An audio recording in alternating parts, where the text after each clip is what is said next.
How often can I change my salon policies? I love talking about policies. This is going to be good. We're going to get into this right now on the Biz Talk.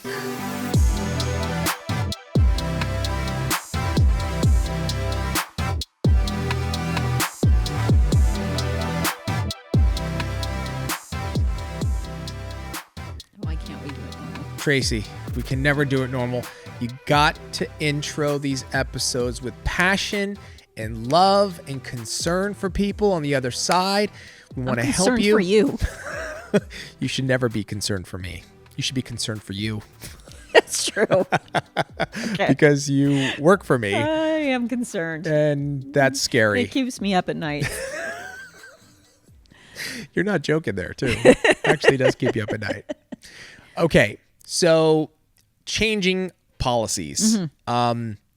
There's a few things to unpack here. Before we get to changing policies, which I want to talk about, okay, I think it's good to first talk about policies in general, okay? And I do want to talk about like changing policies because I think that's interesting, especially like how often a nail tech is maybe like, well, I want to do this now, and I want to do this now, and then just like on the customer side, is that what is that experience like? You know, if you go to a nail technician and they're just like, whoa, changing, or maybe there's no policies to change, but just as a foundation, policies first. Like, I know your answer, but I'm going to ask you this question: should nail professionals? Why should they have their policies like very clear from the beginning? Why is that important? It keeps you from having awkward conversations. Like, for example, showing up late. Right. No shows. Children, animals. Pets. Should we go on? Like there's a, but I shouldn't say there's a lot. There's basic ones, that are just fundamental rules. What is your rule on showing up late? What is your rule on no shows? What is your rule? Can people bring their children in? Can people bring their animals in? These are things that happen on a daily basis. Totally. These should be already set in stone. What your policy is, your customer should not even have to wonder. Yeah. This creates a structured environment for your business, Mm-hmm. right? And customers, they need structure. Yeah. Right? They do. I want that in a business. Like, if I go to a business and it's loose, Yeah. then it's not going to make me feel secure and confident in that business as a customer. So Right. if you're a nail tech and like there are no policies, I'm going to be like, whoa, you know what I mean? Like, so if I, let's say I'm just somebody that always shows up on time and I'm a customer that is, that I don't need policies, right? Because I'm a good customer, let's say. But let's say the customer before me doesn't. And so I'm always showing up on time, but my appointment's constantly being pushed back 15 minutes. It's like, oh my God, dude, like doesn't she have or he have policies? Why does this customer always show up? That's going to make me annoyed. Yeah. And I eventually will stop going to the nail tech. Well, I can tell you what would actually happen. You'll start showing 15 minutes late is what you'll end up doing. Then one day, magically, I will be on time and be annoyed that you're 15 minutes late. Oh, right. That's exactly correct. I had a nail tech that would do this. She would go, my client isn't here and it's 30 minutes. I'm like, you constantly run an hour to 2 hours late. What? On a regular. You don't text message them and then you are throwing a fit because they're not here on time? Of course they're not here on time. Wait, the nail tech was late? No, my ex-sister-in-law. Oh, I'm sorry. You're talking about the customer. Okay. No. She did nails. Okay. And she would, on a regular. She was late. Up to 2 hours Oh my sometimes. God. Yeah. That's But how would you ever go to that person ever again? Go ballistic when people, when late. she was actually running on time, were late. Yeah, that's insane. That's just not like, there's no logic there at all. It's None like, whatsoever. Yeah. If you expect people to follow policies or your rules you have in your head, then you also have to follow them. You got to follow them. Now, okay, so then let's get to, so now that we've laid that foundation down, let's talk about, this is kind of interesting to me because like changing your policies. is there a particular frequency? Because I asked you beforehand, how often should you change your policy? And she was like, as much as I want, As much as I want to. However, Here we go. If I was getting messages from my hairdresser every month about new policies, I'd be like, what is going on in your business? Right. What is going on? There should be standard policies that you have that I get from the beginning. Now, things might change. You were allowing children to come because you were set up for that. You are no longer set up for that. So new policies starting this date. Just want to let everybody know we can no longer allow children, to accommodate you during your appointment. And this is why. Thank you for your, this should be, personally, I probably would rescind my policies every 6 months to a year, just as like just to let reminder. hey, policy reminders, just for new clients or customers who have forgotten. But that should be. I mean, there shouldn't be so many policies that you're having to update it every 5 seconds. Right. Right. Exactly. But like I could see, someone getting obsessed of like, okay, I need to have I could even see myself going, I need every policy for every single thing. And then you just get carried away with like policy mania. Yeah. And, the one weird, once in a blue moon thing happens with a client and you think you need to kind of berate all your clients with this policy. Right. It's not necessary. Well, it's kind of like this, right? If I walk into a place of business or I start to do business with somebody and they're like, no problem, before we start, we're going to send you our policies, and it's like 10 pages long, guess what? Yeah. I'm not doing business. Please initial in blood and send back. No. Exactly. Like, we need your fingerprints, we need your passport. Heck, I got a contract like that one time when I was going to go booth rent for someone, and I'm like, nope, pass. Not doing it. Yeah, like policies should, like you were saying, Tracy, like you shouldn't have to update them so often, right? They should be like it should be simple, clear, easy to understand. Yeah, shouldn't be many. Like I said, those are the late, no show, children, animals, and there might be a few more attached. That I'm like 6 policies max. I think it should cover it. Would you fit in price change? Would that go in as a policy? No, that's completely separate. It's completely separate. Okay, because I don't want it to get what would I call that? I want to say diminish, but I don't want, like you said, if you receive this thing with policies and then pricing, I want to make sure you saw my pricing. Yeah. That's not a policy. That's pricing. Yeah. And so, okay, gotcha. So that clarifies. So pricing is pricing. Policies are sort of your part of the policy rules. with pricing would be deposit though. Okay. So that would fall in policy. Okay, and that should be in there. Obviously, take a deposit. Here's something that's interesting. So on the topic of changing policies, now, when would a nail technician put a new policy in place? After how many times it happens with customers? So like, let me give you an example.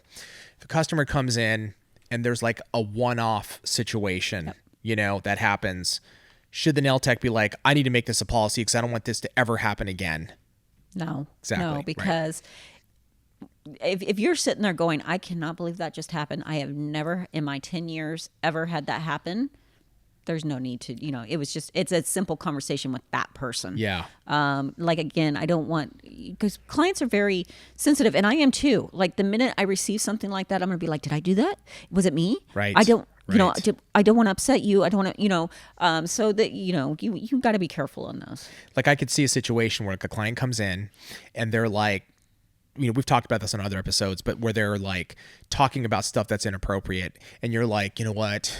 I don't want to do this anymore, so I'm going to make it a policy. Please do not talk about inappropriate I could see a nail tech doing that. I could see it, but what's an inappropriate conversation? Did I do an inappropriate? Exactly. I told her the other day about that. Oh my gosh. So every client's going to think it's them. They're going to obsess. Yeah. Yeah. Whereas that is more of a like you've said before, that's a one-on-one conversation with a client. Yeah. And I think that's important in somebody thinking they should update their policy. I think the first step is like, well, does it need to be a policy? Should this be a rule in my policies? If I go to a nail technician and they hand me a piece of paper like, hey, just so you know, before we start, here are my policies. And I get it. And it's like on one page, nice spaced, clear, easy to read. I'm going to be like, oh, wow, right on. This means that, she's going to make sure that my appointment's on time. I'm here. That like it's, I don't have kids. I don't like kids. I don't have dogs. I don't like whatever the situation is. It's like, dude, this is really simple and clear. Yeah. Easy to understand. Yeah. And I like this. Yeah.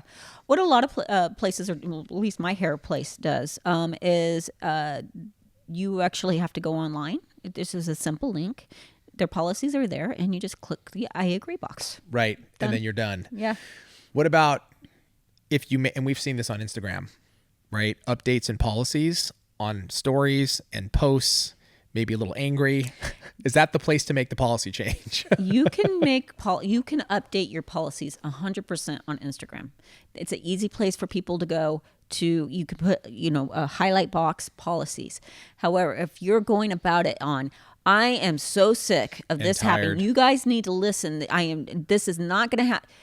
You have just all those clients, 99% of your clients who are well-behaved, who appreciate you, who follow your policies 100%.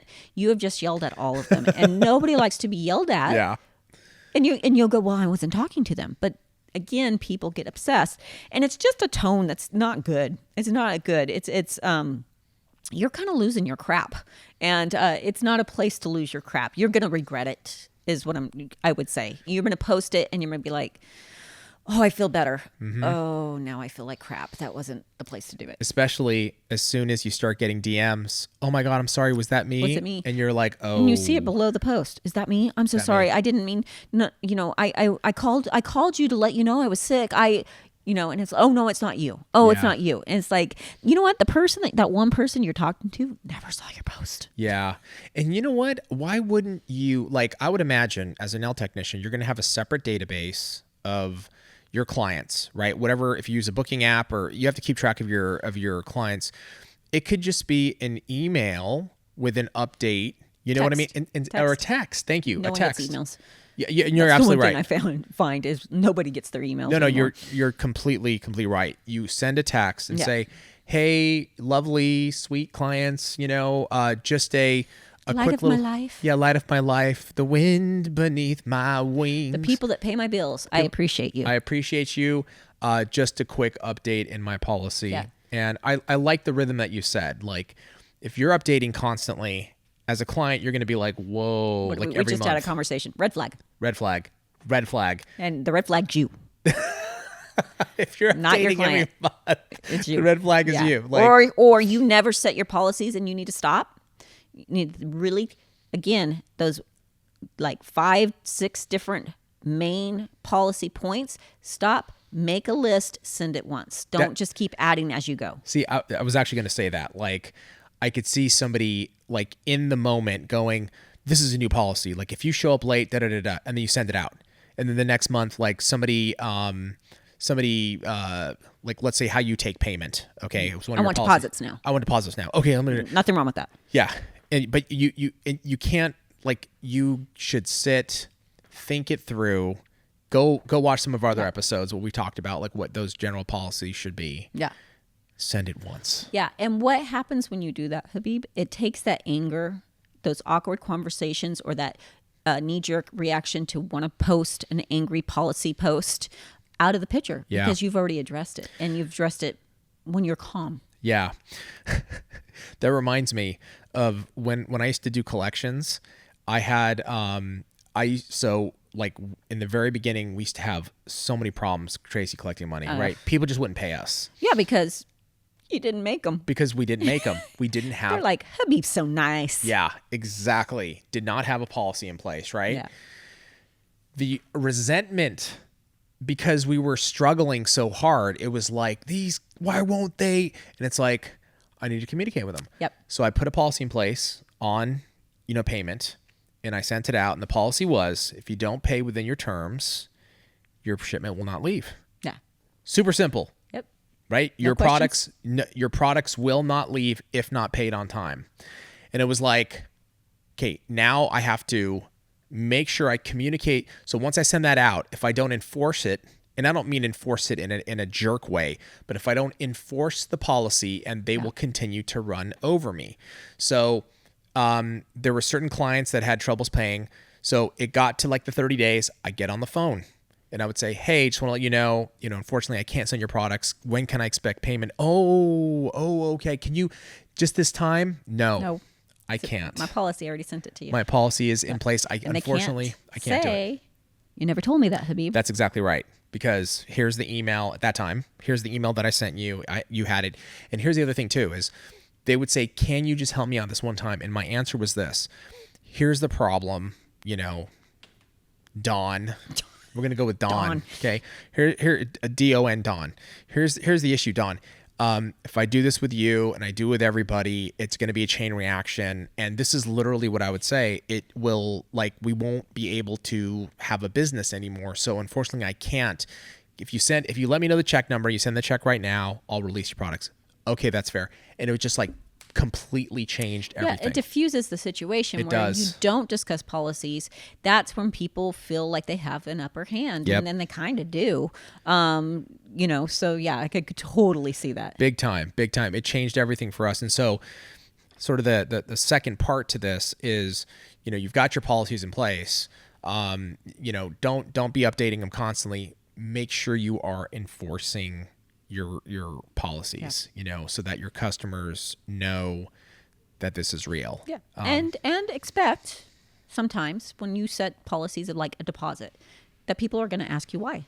Exactly. So have that already have that conversation while you're calm, write it out, and then you can just paste and send. This is why. That's exactly it.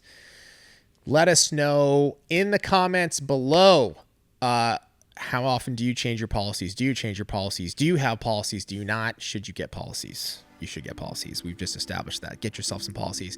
Let us know in the comments below. Also, any topics you want us to discuss on future episodes. Tracey, thank you so much. Thank you. Thank you guys for joining us. See you next time on the Biz Talk.